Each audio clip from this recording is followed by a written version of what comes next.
Beautician টিপসে সবাইকে স্বাগতম। আমাদের আজকের আলোচনার বিষয় সুন্দর থাকতে 9টি পণ্য ভুলেও মুখে লাগাবেন না। তো চলুন বিস্তারিত জেনে নেই। আপনি কি জানেন আপনার ত্বকের সবচেয়ে বড় শত্রুকে? কেন চেহারা সুন্দর রাখতে পারছেন না? ত্বকের হরেক রকম সমস্যা ও অসুখের জন্য দায়ী হতে পারে কিছু পণ্য।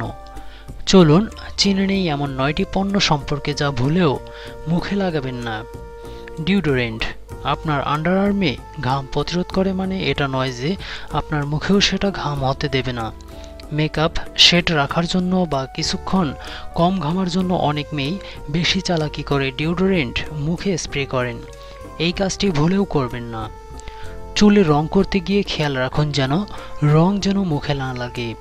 আর অনেকেই চুলের কালার ম্যাচ করার জন্য ভ্রু কালার করান, যা খুবই ক্ষতিকর। ডালডা বা ঘি জাতীয় কোনো দ্রব্য কখনো মুখে লাগাতে দেবেন না। এই পণ্যগুলো মুখের জন্য অত্যন্ত ভারী ও লোমকূপ বদ্ধ করে দিতে যথেষ্ট। শ্যাম্পু আপনার মাথার ত্বক ও চুলকে পরিষ্কার রাখে, কিন্তু সেটার অর্থ এই নয় যে শ্যাম্পু আপনার মুখের জন্য ভালো। চুলে শ্যাম্পু করার সময় সাবধানে করুন যেন মুখে না লাগে। বিশেষ করে আমাদের দেশে অনেকেই বডি লোশন মুখে মেখে থাকেন, মনে করেন যে যেটা শরীরে মাখা যায় সেটা মুখে মাখলে কি এমন ক্ষতি হবে। তবে সত্যি এটাই যে বডি লোশন আপনার মুখের কোমল ত্বকের জন্য অনেক বেশি ভারী ও উপকরণ করার বদলে কেবল ক্ষতি করে। এটা নানান রকম সুগন্ধি উপাদান থাকে যা মুখের জন্য ভালো নয়। মুখে চাই আরও হালকা জিনিস। ফুট ক্রিম বা পায়ে মাখার ক্রিম বা কোনো ধরনের ভ্যাসলিন জাতীয় পণ্য ভুল করেও মুখে স্পর্শ করাবেন না। শিশুরা খেলার সময় কখনোই নেল পলিশ দিয়েও আঁকিঝাঁকি করে মুখে। অনেকেই নেল পলিশ দিয়ে কপালে টিপ আঁকতেও দেখা যায়।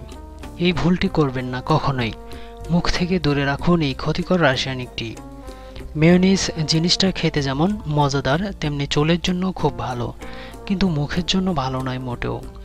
অনেকে ফেস মাস্কে মেয়োনিজ ব্যবহারের কথা বললেও এটা আসলে মোটেও ভালো নয়। ভিনেগার অনেকেই ঘরোয়া চিকিৎসার কাজে লাগালেও আপনার মুখ থেকে দূরে রাখুন ভিনেগার।